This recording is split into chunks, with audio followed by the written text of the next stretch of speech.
Olá, eu quero comentar hoje uma notícia dessa semana, a segunda semana de 2019, que dá conta de que um certo Frei visitou o presidiário Lula em Curitiba e fez algumas declarações antes ou depois dessa visita, não sei. Esse tal Frei se chama, se não me engano, Luiz Favaron, ou Favaron, não sei como é que pronuncia isso, um juiz italiano, um frei italiano, desculpe. E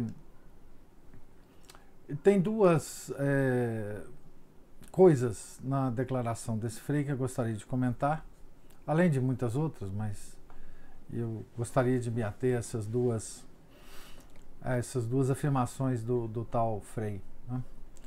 A primeira delas é que ele comungou, né, na prisão, porque não há nenhum problema em si. Mas a forma com que o Frei descreve essa comunhão é curiosa. Diz o Frei que ele fez uma oração e comungou. Bom, aqui a gente pode fazer algumas observações, né? O Lula tem algumas comunhões públicas, inclusive uma no Vaticano, que eu já comentei no blog e talvez até aqui nos vídeos. E há declarações dele que, ao ser perguntado se ele tinha se confessado antes, ele teria dito que ele não confessou porque ele não peca, né? Ele é impecável, não é isso? Eu imagino que pela descrição do Frei, se ele fez uma oração e comungou, talvez ele não tenha confessado também, não é? Então essa é apenas mais uma demonstração da blasfêmia em relação à Eucaristia que o nosso ex-presidente, hoje presidiário, tem cometido ao longo da vida, não é? Que Deus tenha misericórdia dele quando ele se encontrar com o Nosso Senhor. Essa é a primeira observação. A segunda observação, que é muito interessante, que ele faz num vídeo que está circulando pela internet, é que ele teria dado alguns livros de presente, e ele cita um livro que, se não me engano, chama Jesus, uma aproximação histórica. Esse livro é de um tal José Antônio Pagola, né? Um espanhol, né? Bom, sobre esse livro tem algumas coisas interessantes. Eu imagino que pensando na igreja antiga, né, quando um integrante do clero, né, visita um preso, antigamente era para convertê-lo à verdadeira fé, né, e a literatura que se levaria a um preso seria uma literatura que pudesse ajudá-lo a se converter, enfim, a praticar a religião católica, a se confessar os pecados, enfim. Mas esse livro é uma coisa curiosa porque ele teve duas condenações, duas restrições, notas de condenação, uma da Congregação para a Doutrina da Fé, em 2008, e a outra dos bispos espanhóis. Enfim, então é um livro problemático. Uma outra coisa interessante desse livro é que há uma resenha dele muito elogiosa. Eu vou deixar o link dessa resenha abaixo, de um tal Faustino Teixeira. Esse Faustino Teixeira já é meu conhecido.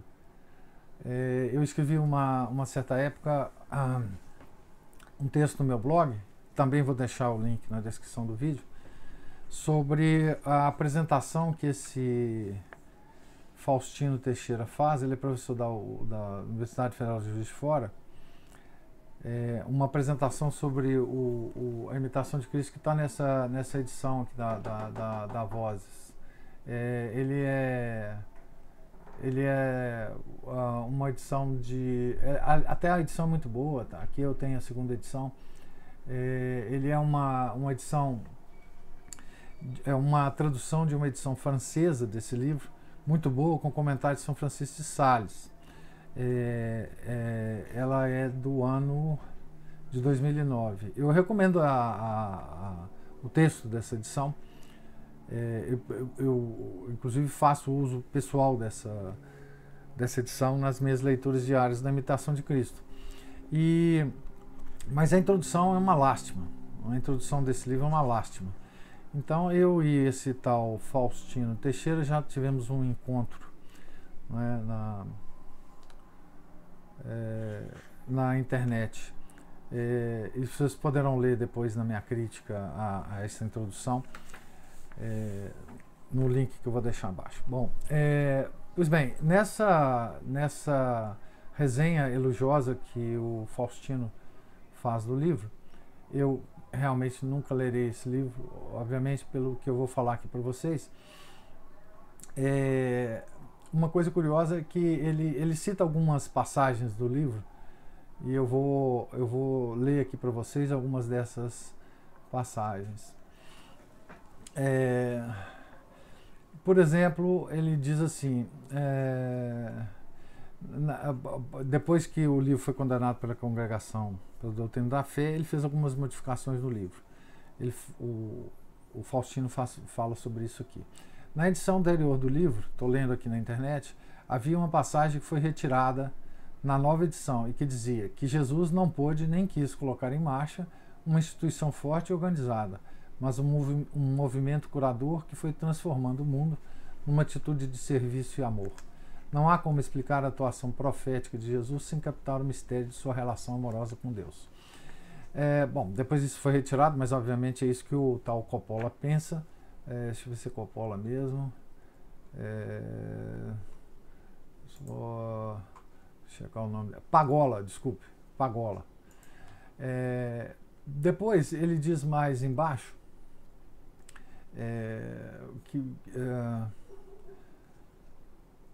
que é o seguinte, uma coisa curiosíssima que ele fala aqui é que nos últimos capítulos do livro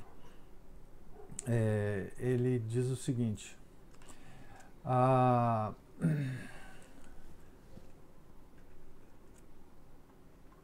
deixa eu ver se eu acho aqui,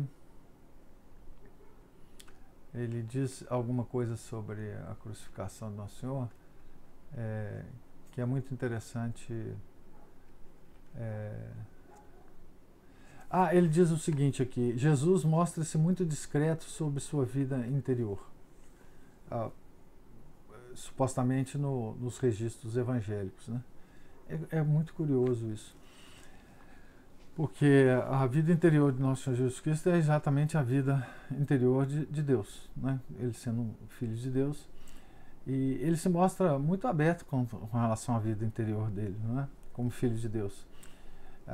Em seus períodos de pregação, em seus períodos de oração. Então não sei onde que esse Pagola tirou essa imagem de Nosso Senhor, né?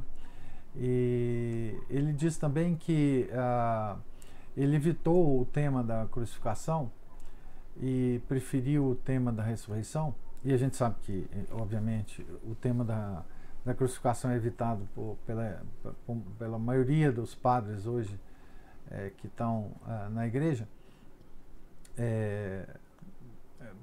porque ele diz que a crucificação ela tem pouca importância na figura de Nosso Senhor, que ficou para a humanidade, não é? E tem pouca significação também para a igreja, não é?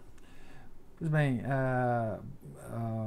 então a mensagem desse livro, né, que foi entregue ao Lula, é exatamente que a crucificação, ela, enfim, não significa muita coisa, não é?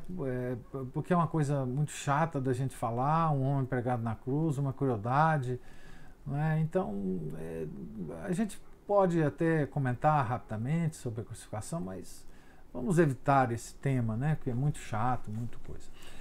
Bom, nas igrejas a gente pode ver que muitas vezes os crucifixos são retirados das igrejas, aparece no máximo uma cruz sem ninguém, enfim, tem muitas igrejas que têm crucifixo, obviamente, mas muitas que não tem mais, né, um crucifixo, porque há um certo horror, né, da cruz do Nosso Senhor.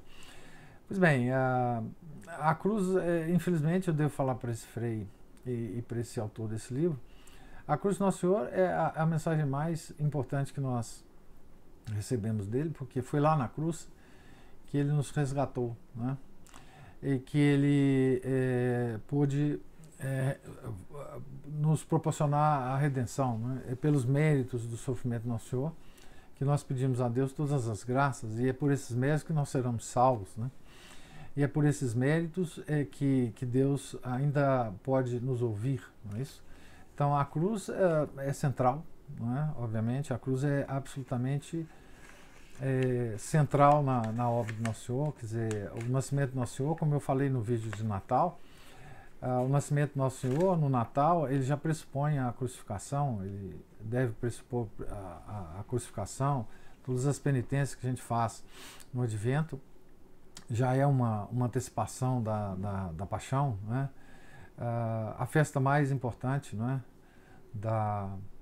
do calendário litúrgico da igreja é a paixão do Nosso Senhor, né, obviamente seguida da ressurreição, né, mas a paixão é a obra máxima do Nosso Senhor, né?